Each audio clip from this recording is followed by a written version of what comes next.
Se você é criativo e empreendedor e está descobrindo, quem sabe na marra, como é virar gestor, seja muito bem-vindo ao Fala Firma. Aqui é o lugar de papo reto sobre o que ninguém te ensina na faculdade. Como fazer a gestão acontecer de verdade. No dia a dia, com cliente, com planilha, com perrengue e com propósito. Somos duas arquitetas que viraram gestoras, ou será que foi ao contrário? E a gente criou esse espaço para mostrar como é possível transformar a firma num negócio sustentável, leve e com visão de futuro. E no episódio de hoje, nós vamos contar para vocês quem a gente é, por que nós criamos esse podcast e o que você vai encontrar por aqui. Bora? É papo direto, real e com aquele toque de bom humor da vida empresarial, como numa boa conversa de firma. Sejam todos muito bem-vindos ao piloto do Fala Firma, Rafa. Ai, Jéssica, muito bom começar. Finalmente. Hoje é um dia histórico, uma tarde histórica. Aqui eu com essa voz maravilhosa, porque nós estamos no inverno gaúcho. Para quem não sabe, nós somos de Porto Alegre e o frio tá grande por aqui. Mas com certeza o nosso programa vai aquecer essa tarde. Certamente, já está sendo aquecido aqui com as nossas lindas velas. Da nossa patrocinadora Chama Velas Veganas. Muito bem, hoje estamos aqui com os sabores que se diz, as essências, capim-limão e bergamota. E a bergamota eu quis trazer hoje, para quem não sabe, a Chama é um dos empreendimentos que eu tenho nas horas vagas. Logo vamos saber um pouco mais sobre isso. E eu trouxe bergamota porque o dia tá tão feio lá fora, né? Eu digo, vou levar uma bergamota, que é um aroma que traz alegria, que traz disposição, e esse cheirinho maravilhoso que fica aqui no estúdio. Bom, vamos lá? Bora. Sobre o que viemos falar hoje, Rafaela? Bom, a ideia do podcast, então, é dividir, né, com pessoas empreendedores, empreendedoras, né, que às vezes se sentem um pouco perdidos, né, dividir um pouco da nossa experiência, né, eu e a Jéssica atualmente somos sócias no nosso escritório de arquitetura e tivemos vários perrengues ao longo da nossa jornada. Então, eu acho que a gente pode iniciar, né, Jéssica, contando um pouquinho da história de cada uma. Isso aí. Né, como a gente iniciou dentro da arquitetura e o que a gente faz hoje. Né? Como é que foi essa virada de chave, né? Então, quando é que o profissional criativo, ele vira gestor? E sabe que eu quis trazer algumas coisas de dados, né? Eu sou muito analítica. Então, algumas coisas de dados para esse episódio. Busquei aqui no site do IBGE algo sobre empreendedorismo, né? Então, a gente tem hoje mais de 15 milhões de microempreendedores individuais no Brasil. Desses, cerca de 50% são presentes no setor de serviços, que é o setor da arquitetura, o setor onde a gente atua. Profissionais criativos são maioria nos novos negócios. E será, né, contar um pouquinho de como é essa questão do profissional criativo virar gestor também, né?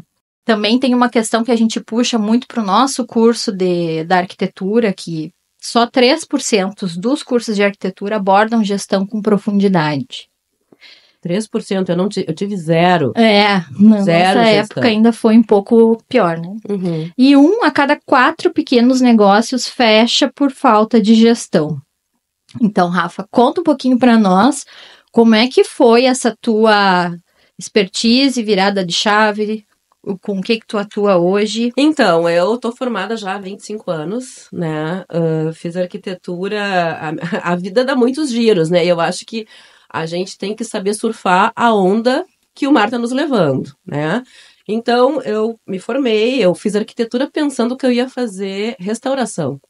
Eu sempre achei legal, né? A revitalização de prédio antigo. Tinha certeza que eu ia fazer restauração até fazer a cadeira de restauração. Aí, vi que não era para mim, porque tem que ter uma paciência, porque tem uma parte toda ali, né, de minúcias que eu não tenho muita paciência para isso.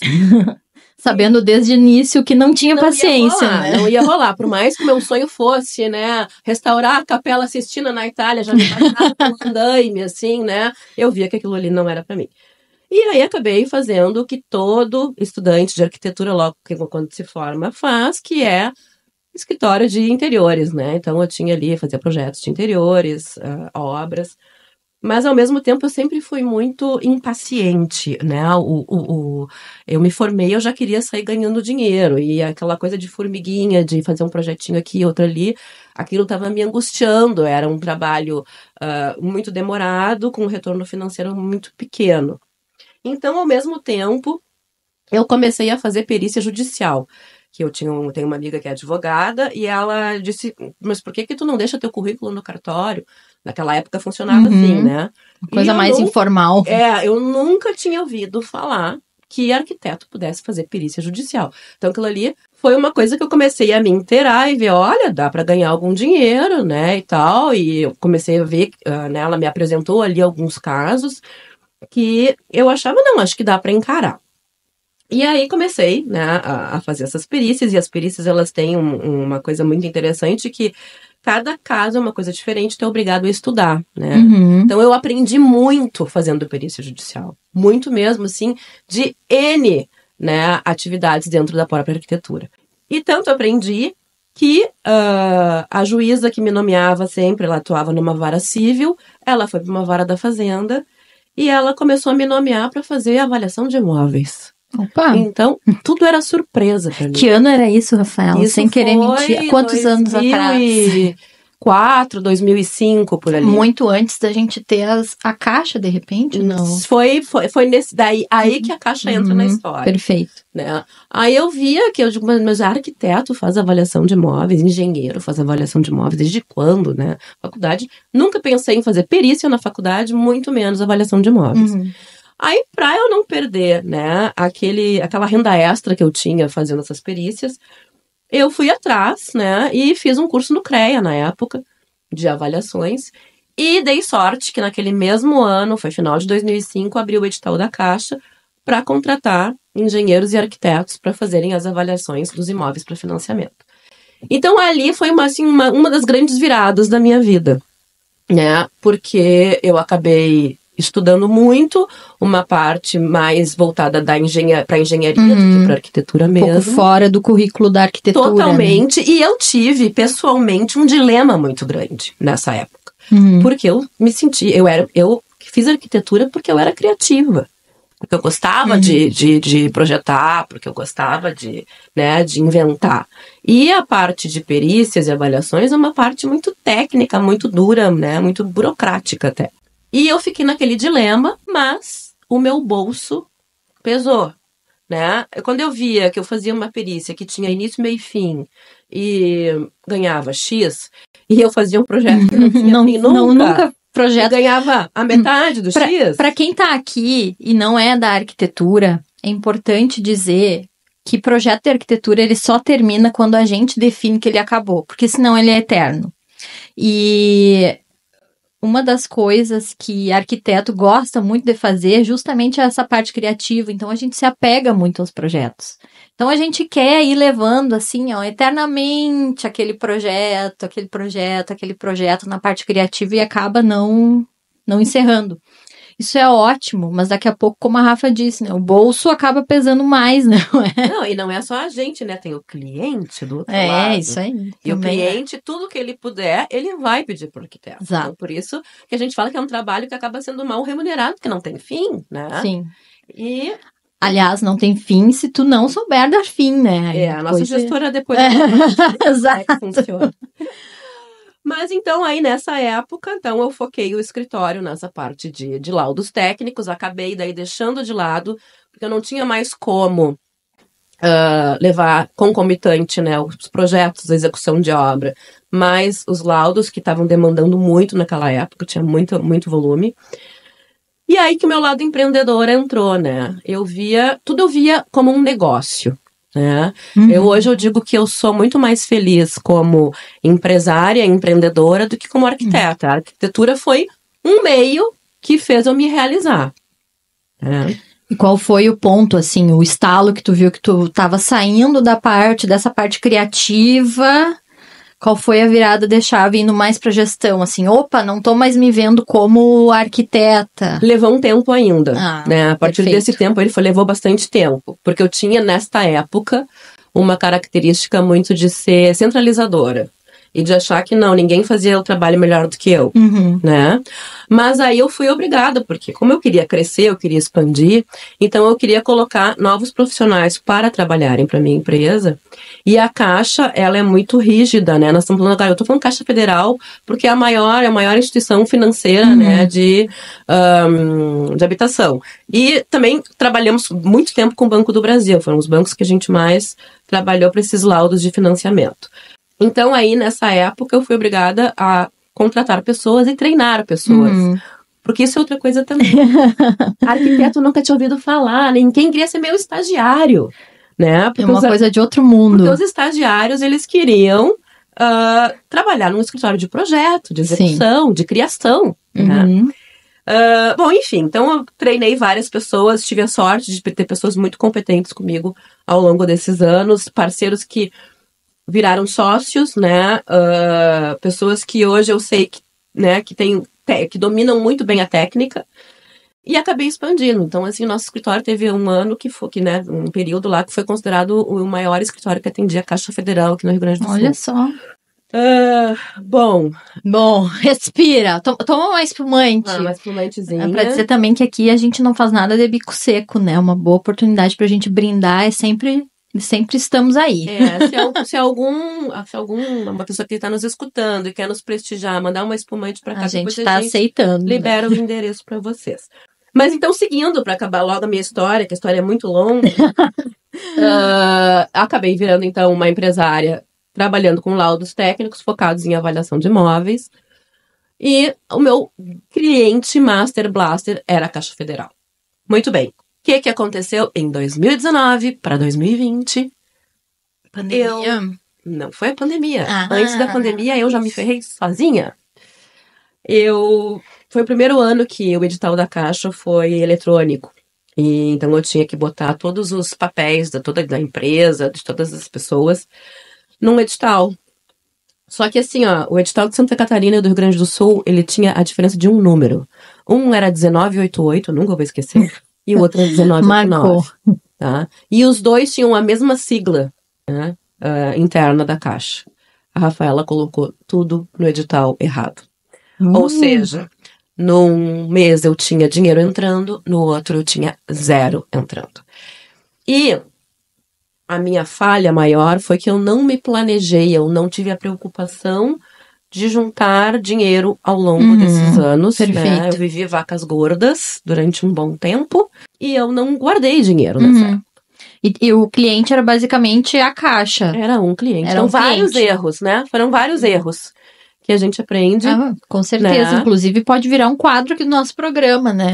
Exatamente. Então, foram uma sucessão de erros. Ter um cliente maior, grande, e não se preparar para não ter, né, uma reserva de emergência para questões como essa. Bom, aí eu passei os 2 piores anos da minha vida ali, porque daí estourou a pandemia, 2020, né? 2020, 2021. Aí eu lembro, assim, e quando a gente tá na merda, só dizendo assim, tudo parece que te junta e te faz ficar mais na M ainda. Então, assim, tudo que eu tentei naquele ano deu errado. Tudo. E vou dizer pra vocês assim, eu não medi esforços pra fazer as coisas.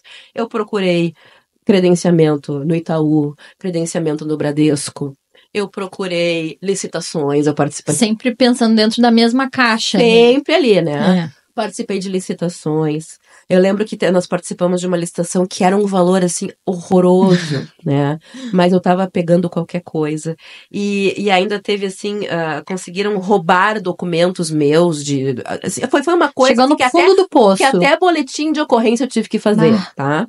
Então, assim, realmente foram 2 anos muito difíceis mesmo. E aí, o que aconteceu a partir de então? A partir de então... Tu entrou no escritório.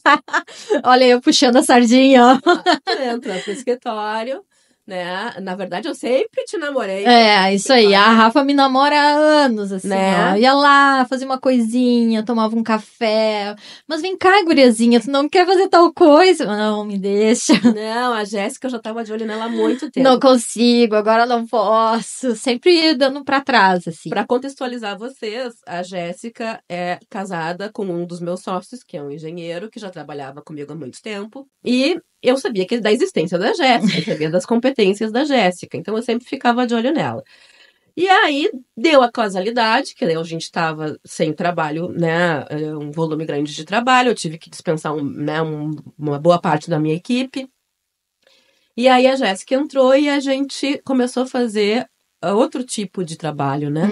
Exatamente, a gente ampliou um pouquinho a parte dos negócios da Rafa, né? Tentando ir para uma parte mais de regularização de imóveis, que era algo que o escritório até então não oferecia, mas que começaram a surgir oportunidades, né, Rafa? Exato, a gente já fazia daí alguns serviços de avaliação de imóveis para algumas empresas de infraestrutura, né, que hoje são nossos maiores clientes. E aí surgiu essa demanda interna. E, gente, no desespero, a gente qualquer faz qualquer coisa. Eu só dizia assim, ó, eu faço. Ah, tu faz? Faço. Eu faço. Né, assim, ó, porque eu precisava era pegar o trabalho. Eu acho que essa é a melhor, não digo que é a melhor, mas é uma das grandes características de quem acaba se dando bem na vida, que é, como é que é? No caminho a gente vai trocando o pneu do carro com o carro andando e pegando o jeito, sabendo onde encontrar a informação e tendo vontade, assim, depois pelo menos tá um pouco estruturado, a gente consegue fazer. Então, dizer eu faço, vai em frente. Era captar o trabalho. É isso né? aí. Aí, assim, ó, gente, entra a parte dos trabalhos multitarefas, né? Perdi o nome da palavra, não é multitarefa. Por exemplo, é trabalhar junto com o engenheiro mecânico, com o engenheiro elétrico, né? Trabalhos multidisciplinares. Multidisciplinares, exatamente. Então, assim, a importância das outras pessoas, né? Pra gente crescer, não existe crescimento isolado.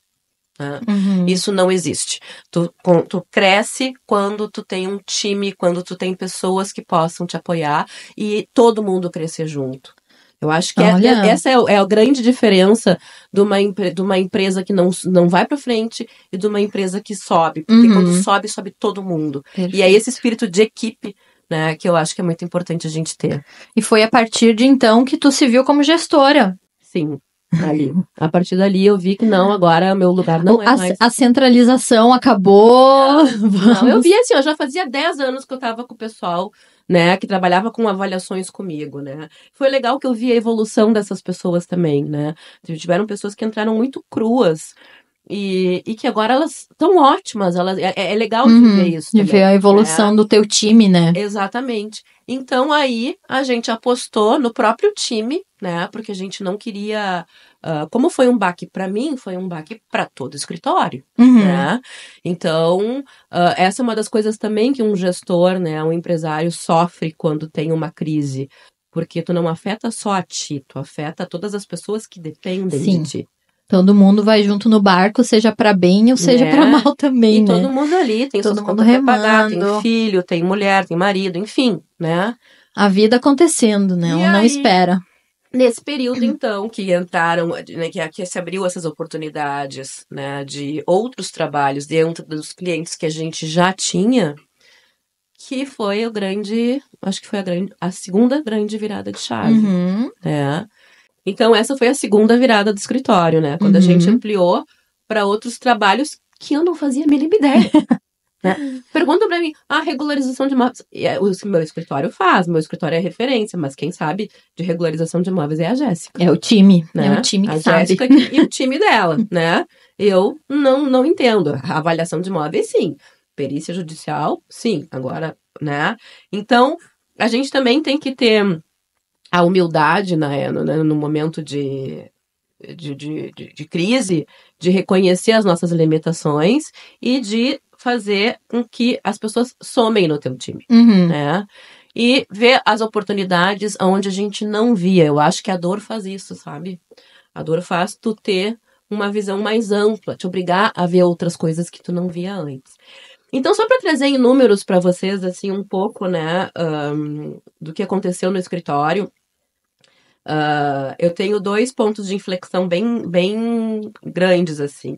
O primeiro foi, então, de 2011 para 2012, que foi aonde eu expandi os meus negócios dentro da Caixa Federal.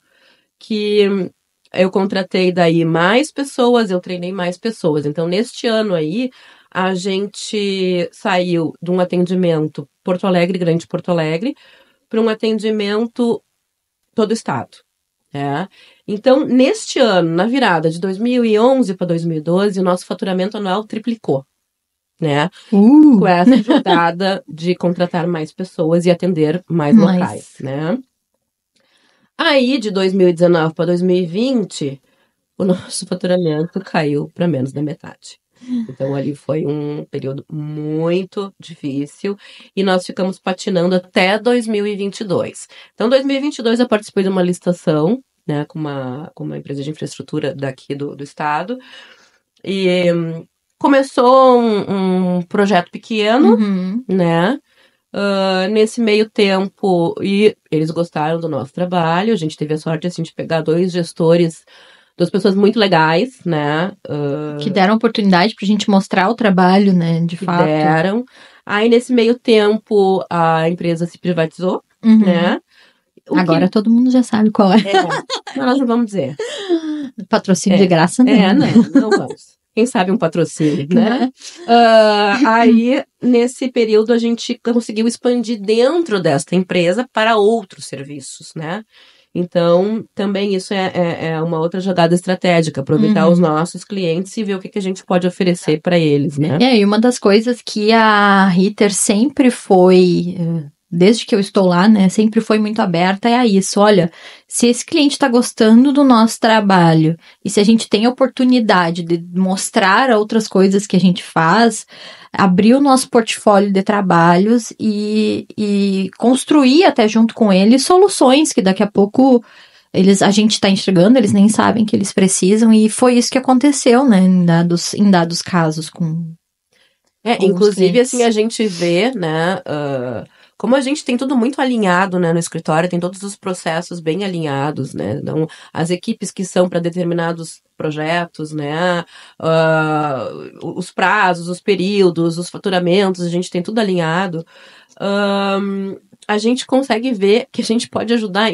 inclusive, né, na gestão destas empresas, Exatamente. que às vezes são muitas pessoas, né? Ou teve uma rotatividade Estão se reestruturando também, né? Então, até esse serviço, assim, de gestão a gente pode oferecer.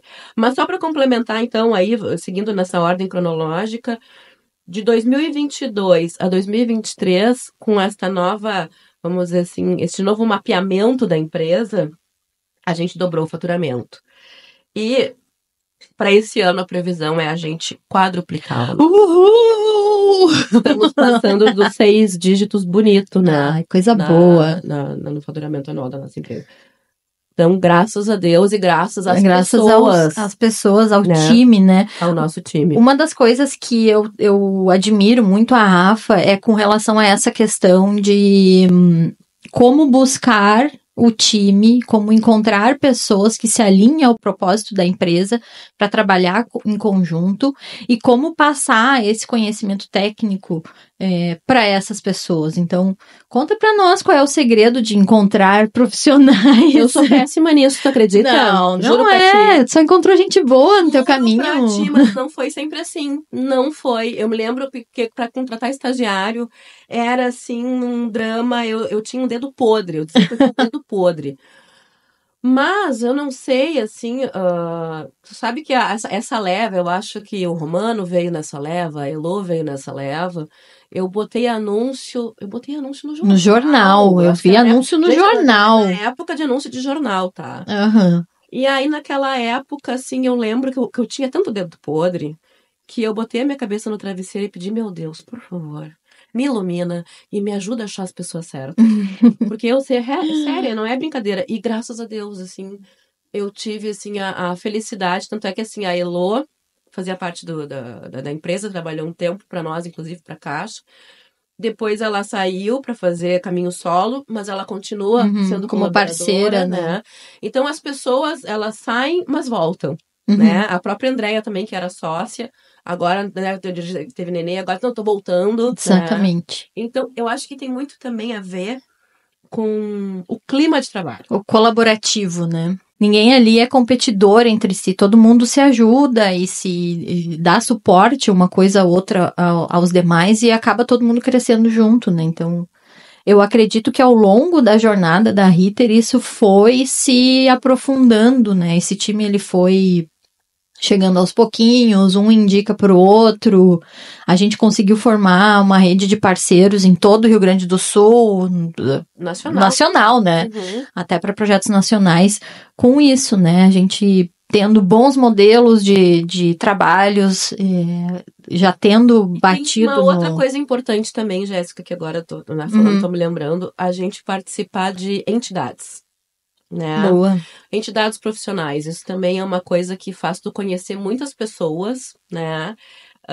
E nessas entidades a gente pega também colegas, referências que fazem essas parcerias, né? No meu caso aqui, eu comecei sendo associada e depois, agora eu sou diretora do IBAP, né? Que é o Instituto Brasileiro de Avaliações e Perícias, que eu acho que é a instituição referência nacional, né, na área. Então, tem profissionais de todo o Brasil e tem congressos internacionais também. Então, nessas viagens, nesses encontros, a gente conhece muita gente, faz muito networking. Então, isso é muito importante. Ai, que coisa boa. E atualmente, né, só para seguir também um pouquinho da jornada entidades, eu tô num cargo político também, que eu nunca imaginei que eu fosse ter, né? Eu faço parte do Conselho de Arquitetura aqui do Rio Grande do Sul, então também é um trabalho muito legal, todos são trabalhos voluntários, né? Mas que a gente conhece pessoas e ele é um trabalho enriquecedor. Então é um networking bem importante, né? Conversar com outros profissionais e fazer amizades e ir para outros patamares, né? Outros Exato, lugares. aí tu começa a sair fora da caixa. Tu começa abrir a caixinha. Como outras pessoas pensam, como funciona em outros estados, né? Como a arquitetura, né, se coloca nesses outros lugares, o que tu pode fazer para melhorar. É muito legal. Então, eu acho assim também que participar, né, dessas organizações são enriquecedoras para os profissionais. Ai, coisa boa. Bom, Rafaela Ritter, arquitetura, mas também empreendedora, empresária de outros setores, não é? De outros setores. Então, aí eu sou multitarefas. Para quem não sabe, eu tenho mais 2 filhos, né? 2 cachorros e um gato. É mãe, é empresária, é conselheira do... Sou conselheira. Conselheira. Então, aí no meio da pandemia, voltando à pandemia, que eu tava completamente sem sem um. E eu sempre fui criativa, né? A Rafa sempre quis beber a sua espumantezinha no fim de semana, nem isso tava dando. Eu tava dando nem pra espumante no final de semana. Então, assim, eu digo, eu gosto de criar, eu me apeguei muito na espiritualidade, tá? Porque quando a gente tá na merda, a gente se apega a qualquer coisa. Se me dissesse que era pra pendurar alho no pescoço e sair cantando, eu fazia isso, entendeu? E me apeguei à espiritualidade, agradeço muito, porque eu acho que a espiritualidade é um pilar da nossa vida, tá? A gente tem que ter uma conexão com o universo, cada um com a sua fé, né? Mas uma conexão com o universo, assim, a gente... E tem uma outra questão também, as respostas, elas estão dentro da gente. E tu meditar, tu fazer 1 minutinho ali, 5 minutinhos do teu dia para te escutar, para ficar quieta, te escutando, é muito importante. Então, nesse período ali, que foi um período bem doloroso, eu fiz isso. Eu meditava, eu fazia yoga, nós estava tudo confinado, né? Sim. Então, e aí eu comecei a ter, por que eu não faço a minha vela, né? Eu vou fazer vela, tô a fim de fazer vela. Mas eu quero fazer vela que não polua, não quero fazer vela de parafina, eu quero fazer uma vela vegana, né? E aí foi que surgiu a história das velas, e aí durante ali 2020, 2021, 2022, eu participei de um monte de feira. Era a Rafa das Velas, não era mais a Rafaela Ritter Arquitetura. Não era total assim, riponga, né, fazendo miçanga em feira, era isso que que eu era. E feliz da vida, porque tava... Foi muito legal, porque eu adorava, é um negócio muito gostoso de fazer. Eu, assim, eu não fiz nenhum curso, eu aprendi na marra a fazer as velas e tudo assim tem a proporção, né? Pra a vela ficar direitinho, pra ela queimar, pra ela sair o cheiro, a essência certa. Então, ali pra quem é da minha época, tem mais ou menos a minha idade, vai se lembrar da maga patológica. Eu me sentia maga patológica fazendo as coisas, assim. E aí, então, tem o meu site lá das velas, né? Chama velasveganas.com. Ó, aqui, tá super cheirosas, modéstia à parte. Também, o cheirinho tá muito bom. E essa é a Rafa, então, de hoje em dia. Mas tem mais uma coisa, né? Conte. Qual que é outro? É o flipping. O flipping, né? Aí, então, passado todo esse tormento aí, eu tô realizando um sonho, que é um sonho que eu tinha desde antes de me formar, e eu nunca tinha dinheiro, era de comprar imóveis antigos, reformar e revender. Porque eu sempre gostei da arquitetura, eu sempre gostei de projeto, eu sempre gostei de execução. Eu não gostava de cliente. Desculpa, clientes. E não gostava. Alguns eu gostava. Tem uns que ficaram no meu coração, mas outros eu não gostava. É difícil quando a gente tem que validar tudo com uma pessoa, né? Para seres criativos, eu acredito que sim. E aí, então, eu tô realizando esse desejo, esse sonho, e tá sendo muito legal, né? Porque aí a gente projeta, a gente cria, se dá problema, é eu comigo mesma, né? Não tem ninguém aqui no meu ouvido. No máximo um síndico, um zelador incomodando. Mas, então, é a Rafa multitarefas. É isso. Tem lugar de fala, né? Pra gente estar aqui falando a vida real da firma. A Rafa tem, né, uma expertise muito grande aí, tanto na parte criativa quanto na área de gestora, né? Gestora do seu próprio negócio, do seu próprio empreendimento. E tu? Eu não tenho uma ampla carreira, mas, assim, né? né? Eu fico curiosa, só pra vocês saberem, tá? A Jéssica, eu conheci a Jéssica, ela trabalhava em loja de móveis. É isso aí. Mas a vontade de crescer sempre existiu, né? Eu sou uma pessoa que vem do interior, realmente morei no interior, morei numa fazenda no Mato Grosso quando eu era criança, então... E não se assustem, eu não vou contar minha história desde os 7 anos. Quando eu era lá em Barbacena. Mas então, assim, todas as dificuldades de uma criança que morava assim, basicamente sozinha no meio do interior, para chegar até o colégio, tem que pegar a lotação, e sempre perseverando com relação a isso, né? Quando eu até hoje não sei porque que eu escolhi fazer arquitetura, eu realmente ainda... Não sabe? Não sei. Sério? Por que eu escolhi fazer arquitetura. Talvez em algum momento eu vi alguém que eu gostasse muito, que era arquiteto, e resolvi seguir por esse caminho. Fiz o curso, mas eu sempre tive mais facilidade com a parte organizacional da coisa. Da parte não tão criativa, mas sim do formal, do layout, de testar hipóteses. Então, toda essa parte mais racional eu tinha um pouco mais facilidade do que a parte criativa. Eu me frustrei muito dentro da arquitetura em razão disso, porque eu via meus colegas, né, com propostas super criativas para não sei o que lá, e eu lá, né, querendo saber como é que se pregava o rodapé na parede, como é que o parafuso ia encaixar no... Então, eu era realmente muito racional nessa parte. E acabei, durante boa parte da minha trajetória como arquiteta e ainda dentro da faculdade, trabalhando com projeto de interiores, né?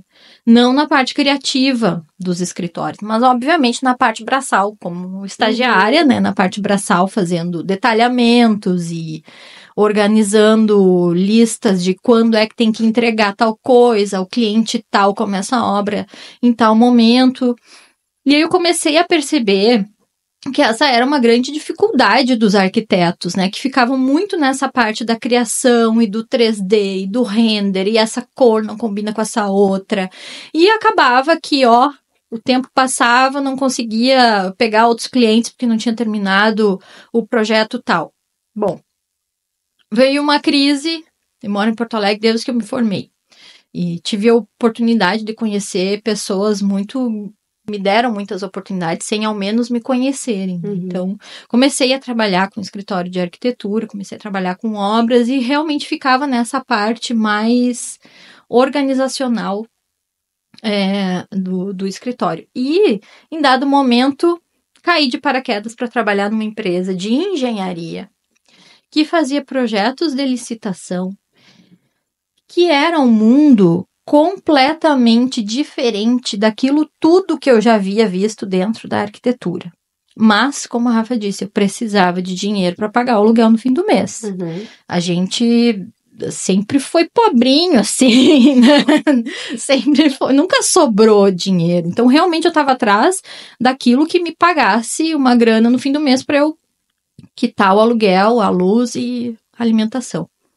Ok, caí de paraquedas nesse lugar e vi que ali, possivelmente, eu tivesse uma oportunidade, não nessa parte criativa, não nessa parte como arquiteta. O escritório trabalhava com bastante projeto de restauro na época, né? E talvez não... Entrei para trabalhar com esse projeto de restauro em específico, mas observei a oportunidade de estar trabalhando como gerente de projetos na parte organizacional da empresa. Vai em reuniões, fala com o cliente, alinha datas de entrega, alinha produto. Então, foi aí que eu comecei a me ver fora da caixa do criativo e comecei a me ver como gestor. E aí a gente começa a se enxergar, mas os outros não te enxergam como ainda, né? Então, comecei a pensar como que eu poderia construir autoridade no assunto, tendo 1,50 m de altura, sendo mulher, com uma cara de 20 anos. Cara de guriazinha. Uma cara de guriazinha no meio dos grandões, assim, né? Então, eu resolvi fazer uma pós-graduação. Busquei uma formação em gestão de projetos dentro da engenharia de produção, então uma coisa totalmente fora da arquitetura. Uhum. E ali eu me achei, me encontrei. Obviamente, a gente não dispensa um título, né? Então, eu nunca vou deixar de dizer que eu sou arquiteta. Gosto de dar pitacos na parte criativa, mas hoje eu me vejo muito mais como uma gerente de projetos, principalmente depois de ter tido contato com essa profissão, do que como arquiteta. E eu atendia apenas esse escritório na época, então... já tinha a minha empresa. Eu sempre quis roubar ela. Ela sempre quis me roubar. O Eduardo que não escuta. Então, eu tinha a minha empresa já aberta. A gente trabalhava em parceria. E em dado momento, eu comecei a perceber que realmente eu poderia oferecer esse serviço para outras empresas. E aí foi que eu fui picada pela Rita. E aí sim a gente começou... A Jéssica é o Neymar da minha empresa, que eu nem sei se o Neymar tá mais tão bem, eu não sei nada de futebol. Não. Cristiano Ronaldo. Eu acho que não. É o Cristiano Ronaldo. É o Cristiano Ronaldo da minha empresa. Por que, Rafa? Eu não entendi. Claro, melhor. Agora sim. Ué, eu tô pensando, será que ela deita e rola? Não, Cristiano Ronaldo. Então eu comecei a perceber que talvez eu pudesse oferecer para outros escritórios esse serviço, e foi assim que eu então virei sócia da Rafa, né, na Rita, e a gente começou a ampliar, bem nessa época que ela estava ampliando os negócios, né, saindo um pouco da caixa, da caixinha da Caixa Econômica Federal e abrindo outras oportunidades de trabalho. Então era um momento que a gente precisava montar equipes, entender o trabalho, para depois explicar o trabalho, conversar com os gestores das outras empresas, fazer reuniões de alinhamento com as equipes e com a empresa. E ali, realmente, nessa fase, eu me desprendi completamente da parte arquiteta da coisa para realmente virar gerente de projetos. Acabei tendo uma parceria durante a pandemia com o IAB-RS para fazer um curso de gestão de projetos voltados para arquitetos, que foi também a minha área de pesquisa dentro da minha pós-graduação. Eu fiz uma pesquisa para entender qual era o nível de maturidade em gestão de projetos dentro dos escritórios de arquitetura e urbanismo do Rio Grande do Sul. entender em que nível, né, eles estavam, e a partir disso, entendendo esse nível, fiz o meu artigo da pós-graduação e montei o curso, né, entendendo que o nível é X, então como é que a gente vai fazer para os arquitetos chegarem a um nível superior. E as pessoas têm muita dificuldade de entender como funciona uma gestão de escritórios, né? É isso. Por trás da parte bonita que aparece para o cliente, tem muito penso, né, tem planilha de Excel, às vezes tem software de gestão, tem cronograma, tem um dia na minha agenda fechado, 2 dias na agenda fechado só para fazer boletim de medição, né, para os clientes, para saber o que a gente vai cobrar mensalmente.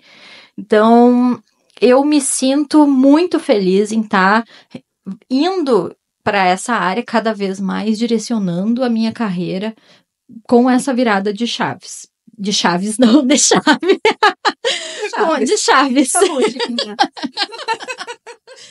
E aí, falando, né, sobre mim, sobre a Rafa, a gente pensou, por que não mostrar quem somos para o mundo, falarmos para outras pessoas e ouvirmos outras pessoas e aprendermos, né, a ensinarmos e aprendermos. E aí surgiu esse podcast, né? Surgiu o Fala Firma. A ideia aqui, né, é a gente sempre num bate-papo, numa coisa divertida, trazendo a nossa experiência. A gente vai trazer convidados também, né? Porque a gente acredita que essas dores pelas quais a gente passou, outras pessoas também, né, passam ou passaram ou vão passar. E o que a gente puder fazer para contribuir, sempre pensando nessa coisa do coletivo, né, que uma equipe se ajuda. Então, a gente resolveu, né, botar a voz no microfone. É isso aí. E hablar. Essa série de programas, né, que vão abordar, basicamente, não é só empresário na área de arquitetura, é empreender no geral, né. Casualmente, nós duas somos arquitetas, mas hoje a gente fez do escritório um negócio. Né, exatamente. Que casualmente tem a ver com arquitetura. Exato. Né? Mas eu acho que não se prende só a isso, né? Então, exatamente. Quem sabe novos projetos não surjam a partir desse podcast, né? E quem sabe a gente não conheça pessoas muito legais aqui. A ideia é essa, conhecer pessoas legais. Então, tragam pra gente quais são as dores de vocês, as demandas de vocês, que como é que a gente vai atendendo? Talvez não nessa primeira temporada, mas talvez na segunda ou na terceira. A ideia é realmente escutar, ver o que o nosso público pensa, né? Tragam ideias, né? Até de temas pra gente falar aqui. Eu acho que serão muito bem-vindos. O nosso objetivo aqui é mostrar a vida real da gestão, como a Rafa mostrou ali, sem floreios, sem floreios, né? Dizer que ficou realmente na merda, mas que conseguiu dar a volta por cima, sem glamour, né? Mas com muito propósito aqui. Então, a gente pensou em alguns quadros para esse programa. O primeiro deles é na estante da firma, onde a gente traz dicas de conteúdos, sejam livros, filmes, dicas de séries, artigos científicos, etc. E que hoje vai ser estrelado pela Rafa. A Rafa trouxe uma dica. Eu trouxe uma dica, eu não terminei de ler ainda, né? É um livro que já tem bastante tempo no mercado aí, que é o Mindset, da Carol Dweck, né? Que é essa psicóloga que fez uma pesquisa, várias pesquisas, na verdade, para entender o funcionamento do cérebro. E, assim, resumidamente, o mais interessante é que ela diz assim, várias pesquisas, que as pessoas acham que elas nascem com um talento, né? E aí, as pessoas que nascem com esse talento, elas não precisam fazer mais nada, elas simplesmente nasceram com aquele dom. Respiram.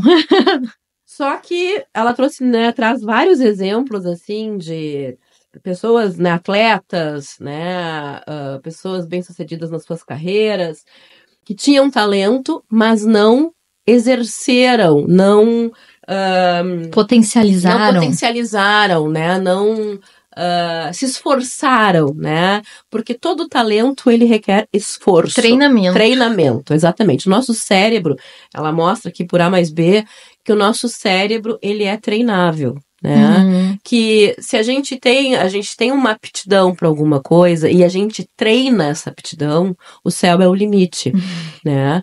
E aí, então, até no início do livro tem um exercício que se fez ali, muito interessante, que pegaram pessoas que não desenhavam nada, né? Que pediram para desenhar, fazer um autorretrato. Então, no início, eles mostram ali bonequinho de palitinho. Mas aí vem uma pessoa e dá 1 hora de ensinamento para eles de como fazer o autorretrato. E ensina técnicas para essas pessoas que nunca tiveram aptidão para desenho. E a transformação após aquela aula, né, do aprendizado e da técnica que eles absorveram, é uma coisa impressionante. Então, fala também, assim, da questão do mindset de crescimento, que a pessoa que pensa que tudo é um aprendizado, que tudo pode ser melhorado, e a pessoa do mindset fixo, que é aquela pessoa que acha que tudo já está pré-determinado, né? E daí, de certa forma, acaba estagnando, porque quando chega numa fase ali, não acabam não evoluindo porque não sabem para onde correr, porque acham que é só ter o dom e não precisa, né, mais. E, inclusive, ela faz, assim, vários estudos dentro de empresas, isso eu achei bem interessante dentro das empresas. Então, assim, e líderes, né, a diferença de líderes e chefes, né, pessoas que entraram em empresas quebradas e com um espírito de liderança, porque eles tinham um mindset de crescimento, que é esse mindset de, não, eu vou crescer e a equipe, a empresa vai crescer, né? Conseguiram tirar a empresa da lama, e outros chefes, no caso, que tiraram a empresa da lama, mas eles queriam se projetar com isso, né? E aí, então, durou por pouco tempo, não foi uma coisa que teve um crescimento sustentável, né? Exatamente. Eu peguei aqui uma frase da autora, né, que ela diz: o verdadeiro potencial das pessoas é desconhecido e incognoscível. Essa palavra é difícil. É impossível prever o que pode ser alcançado com anos de paixão, trabalho e treinamento. Então, é um livro interessante pra gente sair um pouco inclusive de relacionamentos, tá? Amor, ego e aprendizado. Tudo, né? Assim, a questão, um casal pra seguir num relacionamento sólido e feliz. Não digo feliz porque a gente sabe que relacionamento feliz o tempo inteiro não existe, mas um relacionamento sólido. Os dois têm que crescer. E a gente tem que parar de rotular assim, ai, não, ele é assim e tá acabado e vai ser assim. Então, se os dois têm esse pensamento de que os dois podem melhorar, a possibilidade desse relacionamento ser mais duradouro e mais feliz é maior. Então, eu achei um livro bem interessante. Então, as pessoas, né, que se interessam pelo assunto, né, que eu acho que o nosso cérebro é super moldável.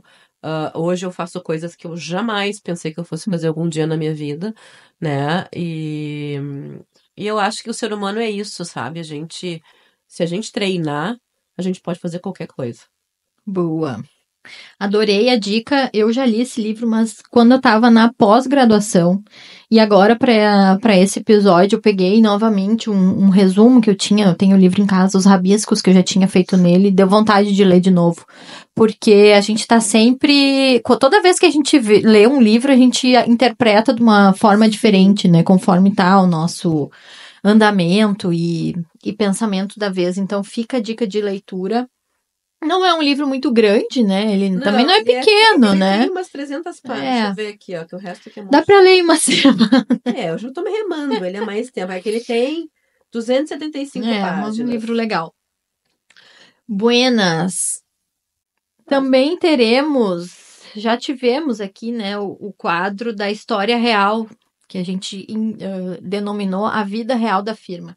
Aqui hoje a gente já contou, né? Contou a história da Rafa, contou a minha história, nos entrevistamos, né? Então, a ideia é que a gente traga esse quadro para os nossos convidados dos próximos episódios. E trazer sempre um pouquinho também do tema da vez com dados, né? Dados reais e como... Aqui não tem fake news. Aqui não tem fake news, é isso aí. Aqui é a vida real. Trazer estudos, o que tá saindo na mídia, uma coisa bem atual pra gente debater aqui junto com o nosso convidado a partir do tema que a gente tem. E a gente tem também o quadro do fechamento da firma, que é aquele negócio do fim do mês, todo mundo na correria, e que aqui a gente chamou de fechamento da firma para a gente trazer, né? Então, tudo que a gente compilou do episódio para cá. E a gente tem uma frase que eu penso, assim, para esse episódio, que a virada de chave, ela pode ser dolorida, mas ela é uma coisa libertadora, né? Olha quantos passos para trás a gente precisou dar para poder crescer exponencialmente. Então, aqui, a gente quer te ajudar a atravessar essas portas e também crescer exponencialmente, assim como a gente está crescendo agora. E não existe mudança sem dor. É muito difícil. É isso aí. Tu ter uma mudança sem dor ou sem deixar alguma coisa para trás. Não dá para carregar tudo, gente. Não tem, né?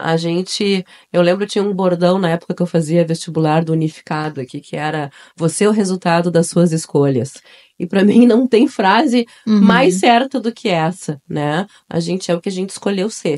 Quem diz que consegue dar conta de tudo tá mentindo, não tem como. A gente precisa escolher as nossas batalhas, as nossas lutas. E nem sempre são fáceis. Eu vou dizer que quanto mais a gente cresce, mais difícil é, né? E eu sempre digo também, assim, que o teu faturamento tem a ver com o risco também. É isso aí. Quanto mais tu te arrisca... Quem não arrisca, não petisca. O faturamento é proporcional a isso, né? Se tu não quer te arriscar, então seja empregado, fique com aquele, né, com aquele teu salário certo todo mês, né? Tem pessoas, nada contra, tem pessoas que têm esse perfil, mas esse nosso programa é para pessoas empreendedoras que querem sair da caixa. Pessoas que têm um mindset de crescimento e de empreendedorismo. Exatamente isso. Estamos encerrando, chegou a hora de encerrarmos esse episódio. Espero que tenha sido tão bom para vocês como foi pra gente, e agradável estar aqui com vocês nesse momento. Se vocês quiserem saber um pouco mais do nosso trabalho, a gente tá no Instagram, no Fala Firma Podcast, ou no e-mail também para trazerem sugestões de temas, de pautas, nos darem feedback sobre esse episódio. É falafirmapodcast@gmail.com. Então, para fechar, para finalizar, a firma só vai se você for junto. É isso aí. Muito obrigada, pessoal. Beijo.